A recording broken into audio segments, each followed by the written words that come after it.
Okay, so this rabble rouser, in ways that I'm not going to explain because it would take too long, gains power in Germany in the 1930s. I do want to stop and make a point. Hitler was very popular among the German people from the time he seized power in the 1930s, really almost to the very, very bitter end. Uh, he he was overwhelmingly popular. Uh, One of the things that makes him initially popular, he's talking about German nationalism. He's preying on these kind of the historical scabs of World War One and telling the German people that weren't Jewish that it's not your fault that the war was lost. We were betrayed by Jews. We were, and so he kind of uh, Germans loved him because he kind of lifted the guilt and shame. I guess shame would be, I think, a really good word. Shame, such a powerful notion. He lifted the shame that many Germans felt about their defeat during World War One.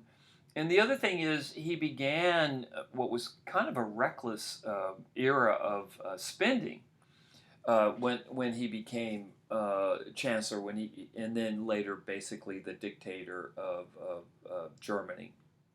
And um, what this government spending did was it lifted the German economy out of the depression in the 1930s, as I hope many of you know. The entire world was involved in a very, very powerful depression. There was huge unemployment, terrified, like 1 out of 4 Americans was out of work. And if I can digress for a second, this is something else that's in the West building up fear of the Soviet Union because folks are thinking, wow, these workers, capitalism isn't working for them, so they might look to the Soviet Union. Hitler also is very, very anti-Soviet, as I talked about in the last podcast, at a time when most Germans are afraid of the Soviet Union or afraid of some kind of communist revolution.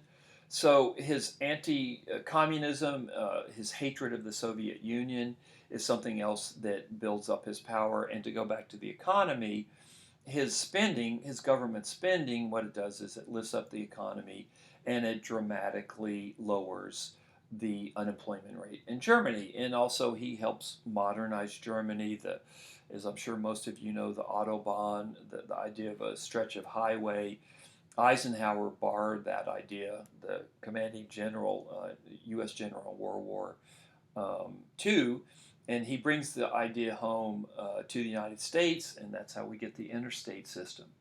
The interstate system, the origins of it are Hitler's Autobahn, the road system that he had built in Germany, which Eisenhower admired. So Germany goes from a country that has suffered this great shame, this great defeat after World War One, economic calamity, depression, fear of the Soviet Union moving in, until Hitler comes into power. And again, it sounds like I'm being a cheerleader for Hitler. I'm not. He was just very diabolical, and he was at this point things really went his way. He starts a tremendous amount of spending. He lifts the shame from Germany from the loss of World War One. He's very anti-communist at a time and anti-Soviet when Germans are greatly fear the Soviet Union. So his foreign policy aims are very interesting. He wants to protect what he called the 10 million Germans living outside the Reich. And so, if you'll look at one of the maps, it's story. I don't have the story right in front of me, the book, but Czechoslovakia, for instance, that's a country that was created after World War One. That territory had been part of the Austro-Hungary Empire, which disappears during World War One. And Czechoslovakia happened to have a number of ethnic Germans living in its territory. Now, this idea of ethnicity, German ethnicity, or other kinds of ethnicity, it's something that we really don't have in the United States. This seems to be up for grabs now, but generally speaking, once you're in the country and once you become a citizen, and you swear your oath of allegiance to the United States, you're more or less an American. I think we all know the gaps in that promise. But technically speaking, you're more or less an American. De, in your ethnicity shouldn't matter. Of course, it often matters, but in the promise of American life is it doesn't matter. Okay, let's go back to Europe now, and but especially in the 1930s. What you had is you had many folks from Germany had moved into what became Czechoslovakia before the 30s, like in the 50 years before or whatever before the 1930s. And once they moved out of Germany, they maintained their ethnic Germany identity. They retained their cultural traditions. They retained their language. They still saw themselves as basically German, even though they were outside the borders of the German nation.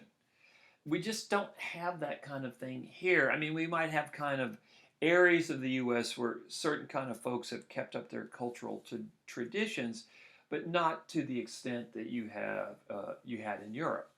So when Hitler comes into power, he wants to guarantee, and again I'm making it sound kinder than it is, the rights of Germans that were living outside of Germany. But really, what he wants is he wants control of places like Czechoslovakia.